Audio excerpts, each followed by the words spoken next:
Hi everybody, it's Leanne from Podunk Pretties, and today I'm going to come in and share a few tips with you while I'm reviewing a product that was sent to me by Purple Hobbies company. It's a Jelly Roll batting binding tool for making the Jelly Roll quilts. Now I got my pattern online from RJ Designs on Etsy. I will link below to anything that I happen to mention here that I think you might want. If I miss something, just give me a holler and I'll try to help you out as much as I can. All right, so Heather sent me one of these to review, and as you can see, it clips right onto the edge of a table. All right, it's really simple. You just loosen up this wing nut, adjust it this way, put it on the side of your table, and tighten it up. However, my table, it would not fit.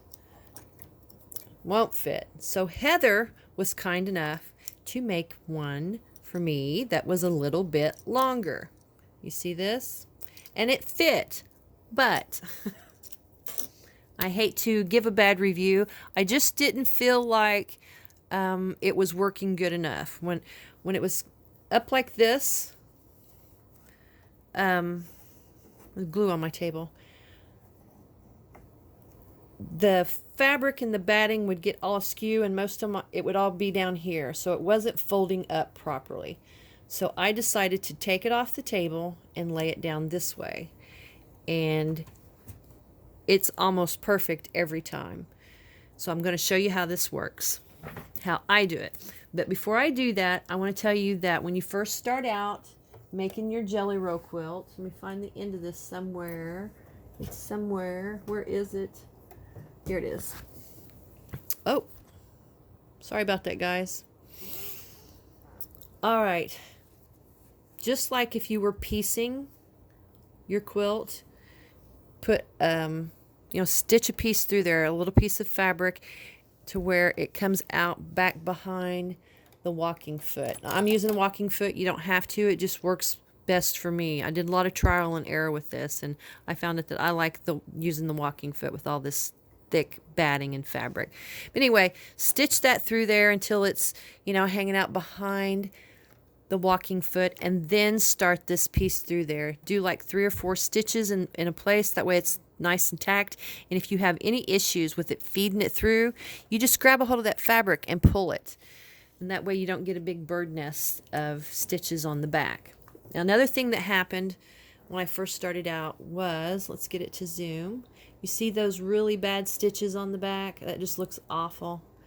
Okay, so I started adjusting my tension higher and higher and higher until I got some really nice looking stitches. And mine went up, I had to get it up to 6 on my tension. But that doesn't mean you'll need to do that on your sewing machine. So, take some scrap pieces of fabric and batting and do a little test run before you start stitching. That's just one of my little tips. And I also tried this process without this thing. I unthreaded my machine and just did fake stitching and tried using binding clips to hold this together without this tool, and I tried pinning without this tool, and both were really slow. And that's when I decided I've got to make this tool work, and I started taking it apart, and this is what we have here. So here's how I do it. Pull it out till it's past my table, just stick my fingers in there and pinch it, and I'm going to basically finger pin it. There's no reason to do anything more. Hold it in place and stitch. Now I'm using about a 1/8 seam, just because I think that looks better. I've looked at a lot of jelly rolls, and some people stitch right down the middle, or jelly roll rugs, and some people stitch right down the middle. And I like the idea of when we do the zigzag stitch that it's going to catch those stitches when we zigzag over there, and you don't have a lot of thread showing through. Okay, so now that we've sewn as far as we can, I just come down here real quick and make sure that this is still centered up. Give it a pull. Hold it in place, and we're ready to go. It's just really that simple.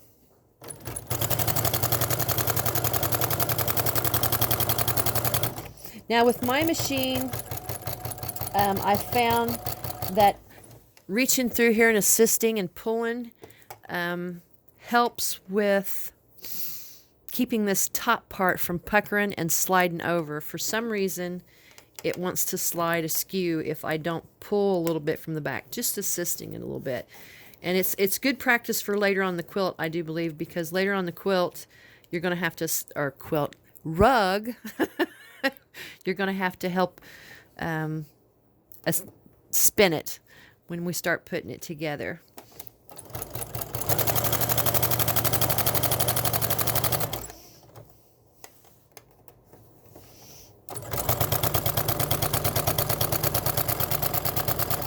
If you don't have a walking foot, it's not necessary to use it. I just found that with my machine it worked better.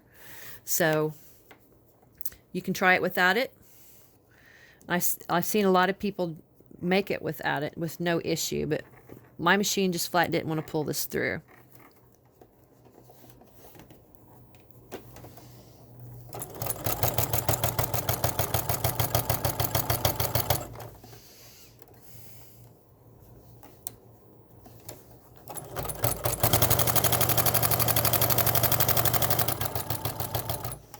All right, that's it. Anything that I've mentioned is linked below, but I also wanted to show you some other things from Purple Hobbies Company. And this is a traveling, I guess you'd call it a pin cushion, but it's not a pin cushion. When you pull that out of there, that drops down. And then you just put your little lid on it. And you're ready to go to your, throw it in your bag. You're ready to go to your little quilting retreat, and then you can take the lid off, stick it back down in there, give it a little twist to make it nice and snug, and you won't lose your lid. Ta-da! Isn't that neat? And this is my favorite so far out of all her tools. I've reviewed quite a few of them on my blog. It's called Nifty Notions. I will link that below as well. But this is a thread cutter, and that's a used rotary cutter blade in there. One of the large ones, one of those 45mm, and this comes out. It comes with instructions. It's really simple to assemble. Just take that screw out. But here's another great thing. You pull it apart, and there's little magnets in there.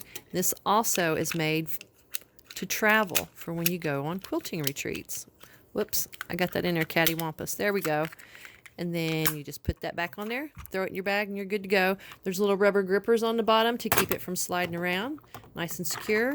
Then when you get to your retreat, you just pop it out, magnet it back together, stick it in there, and you're good to go.